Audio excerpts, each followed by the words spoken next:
Hi dears, എല്ലാ കൂട്ടുകാർക്കും എൻ്റെ യൂട്യൂബ് ചാനലിലേക്ക് സ്വാഗതം. ഇന്ന് ഞാനൊരു അടിപൊളി സ്നാക്ക് റെസിപ്പി ആയിട്ടാണ് വന്നിരിക്കുന്നത്. ഉരുളക്കിഴങ്ങും മുട്ടയും വെച്ചിട്ട് ഒരു പൊട്ടറ്റോ ക്രോക്കറ്റ്സ്. ഇതൊരു ജാപ്പനീസ് സ്നാക്കാണ് കേട്ടോ. അപ്പോൾ നമുക്കിത് നമ്മുടെ അടുക്കളയിൽ എങ്ങനെ റെഡിയാക്കി എടുക്കണമെന്ന് നോക്കാം. ഈ പൊട്ടറ്റോ ക്രോക്കറ്റ്സ് റെഡിയാക്കി എടുക്കാനായിട്ട് നമുക്കൊരു മൈദമാവിൻ്റെ ഡോ ആവശ്യമുണ്ട്. അപ്പോൾ അതിനായിട്ട് നമുക്ക് 1/2 കപ്പ് പാലിലേക്ക് 1 ടീസ്പൂൺ ഈസ്റ്റ് ഇട്ട് കൊടുക്കാം. എന്നിട്ട് ഒരു 2 ടീസ്പൂൺ പഞ്ചസാരയും കൂടി ചേർത്തിട്ട് ഒരു 10 മിനിറ്റ് മാറ്റി വയ്ക്കാം. ഇളക്കിയതിന് ശേഷം ചെറിയ ചൂടുള്ള പാലായിരിക്കണം ഇതിനെടുക്കേണ്ടത്. ഇനി നമുക്ക് ഈ കൂട്ട് മാറ്റി വയ്ക്കാം 10 മിനിറ്റ് പൊങ്ങാനായിട്ട്. അടുത്തതായിട്ട് ഞാൻ ഒരു 250 ഗ്രാം മൈദ എടുത്തിട്ടുണ്ട്. അത് നന്നായിട്ട് അരിച്ചൊക്കെ എടുത്തിരിക്കുന്നതാണ്. അതിലേക്ക് ഒരു 1/4 ടീസ്പൂൺ ഉപ്പിട്ട് കൊടുക്കാം. പിന്നെ നമ്മൾ ഈ പൊങ്ങാനായിട്ട് മാറ്റി വെച്ച കൂട്ടും കൂടി ഒഴിച്ചു കൊടുക്കാം. പിന്നെ ഇതിലേക്ക് നമുക്ക് ഒരു മുട്ട ചേർത്ത് കൊടുക്കണം.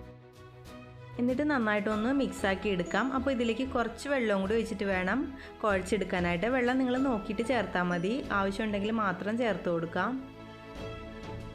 ഇനി നമ്മൾക്ക് ഇതിലേക്ക് 1 ടേബിൾ സ്പൂൺ ഓയിലും കൂടി ഒഴിച്ചു കൊടുക്കാം. എന്നിട്ട് നന്നായിട്ടൊന്ന് കുഴച്ചെടുക്കണം. ഒരു 5 മിനിറ്റോളം നന്നായിട്ടൊന്ന് സോഫ്റ്റ് ആകാനായിട്ട് കുഴച്ചെടുക്കണം. അതിനുശേഷം നമുക്ക് കുറച്ച് ഓയിലും കൂടി പരത്തിയിട്ട് ഇതൊരു 1 മണിക്കൂർ മാറ്റി വയ്ക്കാം ഫെർമെൻറ്റേഷനായിട്ട്. ഇപ്പോൾ തണുപ്പ് സമയം ആയതുകൊണ്ട് ചിലപ്പോൾ 1.5 മണിക്കൂറൊക്കെ പിടിക്കും കേട്ടോ പൊങ്ങാനായിട്ട്. നമ്മുടെ മാവ് റെഡി ആയിട്ടുണ്ട്. ഇനി നമുക്കിതൊന്ന് അടച്ച് വെച്ചിട്ട് അധികം തണുപ്പ് എത്താത്ത സ്ഥലത്ത് ഒന്ന് വെക്കണം. തണുപ്പുള്ള സ്ഥലത്ത് വെച്ചാൽ പെട്ടെന്ന് പൊങ്ങി വരില്ല. അപ്പോൾ ഓവനൊക്കെ ഉണ്ടെങ്കിൽ ഓവൻ്റെ ഉള്ളിൽ വെച്ചാൽ മതി. അടുത്തതായിട്ട് നമുക്കിതിൻ്റെ ഫില്ലിങ് റെഡിയാക്കി എടുക്കാനായിട്ട് ഒരു പാനിൽ ഒരു 2 ടേബിൾ സ്പൂൺ ഓയിൽ ഒഴിച്ച് കൊടുത്തിട്ടുണ്ട്. അതിലേക്ക് ഒരു 2 ചെറിയ സവാള കൊത്തി അരിഞ്ഞതും ഒരു 2 പച്ചമുളക് അരിഞ്ഞതും കൂടി ചേർത്ത് കൊടുക്കുകയാണ്. എന്നിട്ട് ഇതിലേക്ക് ആവശ്യത്തിന് ഉപ്പും കൂടി ചേർത്തിട്ട് ഒരു ലൈറ്റ് ബ്രൗൺ കളറിൽ വഴറ്റിയെടുക്കണം. അപ്പോൾ ഇത് ലൈറ്റ് ബ്രൗൺ കളറിൽ വഴണ്ട് വന്നിട്ടുണ്ട്. ഇനി നമുക്കിതിലേക്ക് 1/4 ടീസ്പൂൺ മഞ്ഞൾപ്പൊടി ചേർത്ത് കൊടുക്കാം. പിന്നെ ഒരു 1/2 ടീസ്പൂൺ ഗരം മസാലപ്പൊടിയും കൂടി ചേർത്ത് കൊടുക്കാം. ഞാനിപ്പോൾ ഈ ഒരു മസാലപ്പൊടികൾ മാത്രമേ ചേർത്ത് കൊടുക്കുന്നുള്ളൂ. വേറെ മുളക് പൊടിയോ അല്ലെങ്കിൽ മല്ലിപ്പൊടിയോ ഒന്നും ചേർക്കുന്നില്ല. ഈ പൊടികളൊക്കെ മൂത്ത് വരുമ്പോൾ നമുക്കിതിലേക്ക് 2 ഉരുളക്കിഴങ്ങ് പുഴുങ്ങി നന്നായിട്ട് പൊടിച്ച് വെച്ചിരിക്കുന്നതാണിത്.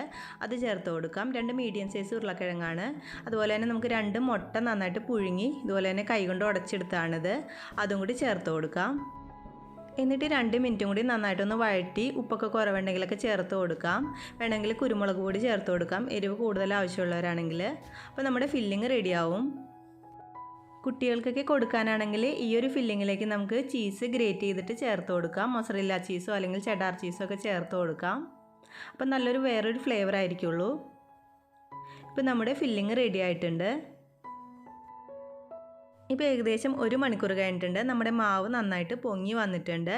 ഇനി ഒന്നും കൂടി ജസ്റ്റ് ഒന്ന് കുഴച്ചെടുക്കാം. ഒരു കൗണ്ടർ ടോപ്പിൻ്റെ മീതേക്ക് കുറച്ച് ഓയിൽ തടവി കൊടുത്ത ശേഷം നമുക്ക് ഈ മാവ് ഇട്ടിട്ട് കൈ വെച്ചിട്ട് ഒന്ന് നീളത്തിൽ പരത്തിയെടുക്കാം. ജസ്റ്റ് ഇങ്ങനെ ഷേപ്പാക്കി കൊടുത്താൽ മതി. എന്നിട്ട് നമുക്കിതൊന്ന് മുറിച്ചെടുക്കണം ചെറിയ ചെറിയ പീസായിട്ട്. ഏകദേശം ഒരേ അളവിലൊന്ന് മുറിച്ചെടുക്കാനായിട്ട് നോക്കണം. അപ്പോൾ കറക്റ്റ് ഒരേ ഷേപ്പിൽ കിട്ടിക്കോളും.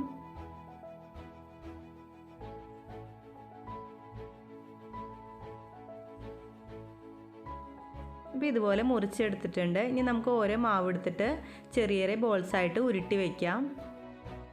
അടുത്തതായിട്ട് നമുക്ക് ഈ ഫില്ലിങ് എങ്ങനെ ഇതിൻ്റെ ഉള്ളിൽ വെച്ച് കൊടുക്കണമെന്ന് നോക്കാം. അപ്പോൾ കയ്യിൽ കുറച്ച് ഓയിൽ തടവിയ ശേഷം ഓരോ ബോളായിട്ട് എടുത്തിട്ട് ഇതുപോലെ ഒന്ന് ജസ്റ്റ് പരത്തി കൊടുക്കണം. എന്നിട്ട് ഉള്ളിൽ ഫില്ലിങ് വെച്ച് കൊടുക്കാം. ഫില്ലിങ് വെച്ച് കൊടുത്ത ശേഷം നമുക്കിത് 2 സൈഡിൽ നിന്ന് എടുത്തിട്ട് ഒന്ന് ജോയിൻ ചെയ്ത് കൊടുക്കണം. മൈദമാവ് ആയതുകൊണ്ട് തന്നെ പെട്ടെന്ന് തന്നെ ഒട്ടിക്കോളും, കുഴപ്പമുണ്ടാവില്ല. നന്നായിട്ടൊന്ന് ഒട്ടിച്ച് കൊടുത്ത ശേഷം നമുക്കിത് ഒരു ബോളായിട്ട് ഉരുട്ടിയെടുക്കാം. ഇപ്പോൾ നമ്മുടെ ആദ്യത്തെ ബോൾ റെഡി ആയിട്ടുണ്ട്. ഇനി ബാക്കി ബോൾസും അതുപോലെ തന്നെ റെഡിയാക്കി എടുക്കാം.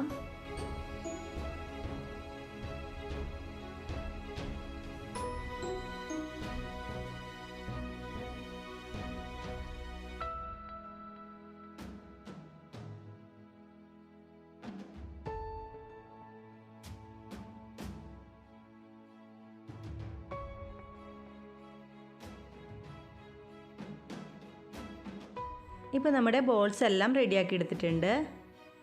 ബോൾസൊക്കെ ഒന്ന് കോട്ട് ചെയ്തെടുക്കാനായിട്ട് നമുക്ക് ബ്രെഡ് പൊടിയുടെ ആവശ്യമുണ്ട്. അപ്പോൾ ഞാൻ ആദ്യം തന്നെ ബ്രെഡ് നന്നായിട്ടൊന്ന് മിക്സിയിലിട്ട് പൊടിച്ചെടുത്തിട്ട് ജസ്റ്റ് ഒന്ന് നന്നായിട്ട് ചൂടാക്കി എടുത്തിട്ടുണ്ട്. അപ്പോൾ നല്ല കരികരിപ്പിൽ ബ്രെഡ് പൊടി കിട്ടും. അല്ലെങ്കിൽ നിങ്ങൾ റസ്ക് വാങ്ങിച്ചിട്ട് പൊടിച്ചാലും മതി. ഇനി നമുക്ക് ഓരോ ബോളായിട്ട് എടുത്തിട്ട് സാധാരണ പച്ചവെള്ളം കൊണ്ടുവരിക, പച്ചവെള്ളത്തിലൊന്ന് മുക്കിയതിന് ശേഷം ഈ ഒരു ബ്രെഡ് ക്രംസിലേക്ക് വെച്ചിട്ട് കോട്ട് ചെയ്തെടുക്കാം. അപ്പോൾ ഇത് കോട്ട് ചെയ്തെടുക്കാനായിട്ട് നമുക്ക് എഗ്ഗിൻ്റെ മിക്സോ അല്ലെങ്കിൽ മൈദയുടെ മിക്സോ ഒന്നും ആവശ്യമില്ല. സാധാ പച്ചവെള്ളത്തിൽ മുക്കിയിട്ട് ബ്രെഡ് ക്രംസിലോട്ട് പൊതിഞ്ഞെടുത്താൽ മതി. പിന്നെ ബ്രെഡ് ക്രംസ് റെഡിയാക്കി എടുക്കുമ്പോൾ ഞാൻ പറഞ്ഞ പോലെ നന്നായിട്ടൊന്ന് ചൂടാക്കിയിട്ട് നല്ല കരികരിപ്പായിട്ട് എടുക്കണം. അപ്പോഴാണ് ഇതിന് ടേസ്റ്റ് കൂടുതൽ. ഇപ്പോൾ നമ്മുടെ ബോൾസ് എല്ലാം ബ്രെഡ് ക്രംസിൽ പൊതിഞ്ഞെടുത്തിട്ടുണ്ട്. ഇനി നമുക്ക് ഇങ്ങനെ ബോൾസ് ആക്കി വെച്ചത് ഒന്ന് കൈ വെച്ചിട്ട് ഇതുപോലെ ഒന്ന് ജസ്റ്റ് അമർത്തി കൊടുക്കണം. അപ്പോൾ ഒരു കട്ട്ലേറ്റിൻ്റെ ഷേപ്പിൽ കിട്ടും. ലാസ്റ്റ് ചെയ്ത് കൊടുത്താൽ മതി ഇങ്ങനെ, അല്ലെങ്കിൽ നമ്മളിങ്ങനെ ഉരുട്ടൊക്കെ ചെയ്യുമ്പോൾ പിന്നെ ഒരു ഷേപ്പ് പോവും. അപ്പോൾ ഇതുപോലെ ഒന്ന് എടുക്കണം, ഒന്ന് അമർത്തി കൊടുത്താൽ കട്ട്ലേറ്റിൻ്റെ ഷേപ്പിൽ കിട്ടും. ഇതൊരു 10 മിനിറ്റ് നമുക്കൊന്ന് മാറ്റി വയ്ക്കാം. ഫ്രിഡ്ജിൽ വയ്ക്കുകയോ അല്ലെങ്കിൽ പുറത്ത് വയ്ക്കുകയോ ചെയ്യാം. അതിനുശേഷം നമുക്കിത് എണ്ണയിൽ നന്നായിട്ട് ഡീപ്പ് ഫ്രൈ ചെയ്തെടുക്കാം. അപ്പോൾ ലോ ഫ്ലെയിമിൽ ഇട്ടിട്ട് വേണം കേട്ടോ ഇത് ഫ്രൈ ചെയ്തെടുക്കാനായിട്ട്. ഉള്ളൊക്കെ ഒന്ന് നന്നായിട്ട് വെന്ത് കിട്ടാനായിട്ട് ലോ ഫ്ലെയിമിൽ ഇട്ടിട്ട് തന്നെ വേണം ഇത് വറുത്തെടുക്കാനായിട്ട്. ഇത് എപ്പോഴെപ്പോഴും ഒന്ന് ഇളക്കി കൊടുക്കേണ്ട ആവശ്യമില്ല. ഒരു സൈഡൊന്ന് മൊരിഞ്ഞ് വരുമ്പോൾ ഒന്ന് മറിച്ചിട്ടിട്ട് 2 സൈഡ് നന്നായിട്ടൊന്ന് മൊരിയിച്ചെടുക്കാം. ഇത് ഫ്രൈ ആയിട്ട് വരുമ്പോൾ ഡബിൾ സൈസായിട്ട് വരും, നല്ല വലുതായിട്ട് വരും. കാരണം നമ്മൾ ബ്രെഡിൻ്റെയൊക്കെ മാവാണല്ലോ ഇതിൽ ചേർത്തിരിക്കുന്നത്. അപ്പോൾ നന്നായിട്ട് പൊങ്ങി വരും. ഇപ്പോൾ നമ്മുടെ പൊട്ടാറ്റോ ക്രോക്കറ്റ്സ് 2 സൈഡും നന്നായിട്ട് മൊരിഞ്ഞ് വന്നിട്ടുണ്ട്. ഇനി നമുക്കിത് എണ്ണയിൽ നിന്ന് മാറ്റാം. അപ്പോൾ ഒരു ടിഷ്യൂ പേപ്പറിലേക്ക് വെച്ചാൽ ഇത് എണ്ണ ഒന്നും കുടിക്കില്ല, എന്നാലും ടിഷ്യൂ പേപ്പറിലിട്ട് വെച്ചാൽ ബാക്കിയുള്ള എണ്ണയൊക്കെ അബ്സോർബ് ചെയ്തോളും.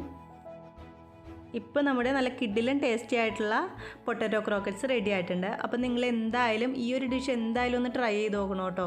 നല്ല ടേസ്റ്റിയാണ്. നമ്മൾ പുറത്തുനിന്ന് ബേക്കറിയിൽ നിന്ന് വാങ്ങിക്കുന്നതിനേക്കാളും നല്ലത് നമ്മൾ ഇതുപോലെ വീട്ടിൽ ഉണ്ടാക്കി കൊടുക്കണതല്ലേ കുട്ടികൾക്കൊക്കെ. അപ്പോൾ എന്തായാലും നിങ്ങളൊന്ന് ട്രൈ ചെയ്ത് നോക്കൂ. എന്നിട്ട് നിങ്ങളുടെ ഫീഡ്ബാക്ക്സ് എന്നെ അറിയിക്കാനായിട്ട് മറക്കരുത്. എൻ്റെ ഈ ചാനൽ നിങ്ങൾ ആദ്യമായിട്ടാണ് കാണുന്നതെങ്കിൽ ലൈക്ക് ചെയ്യാനും കമൻറ്റ് ചെയ്യാനും സബ്സ്ക്രൈബ് ചെയ്യാനായിട്ട് മറക്കരുതേ. Thank you.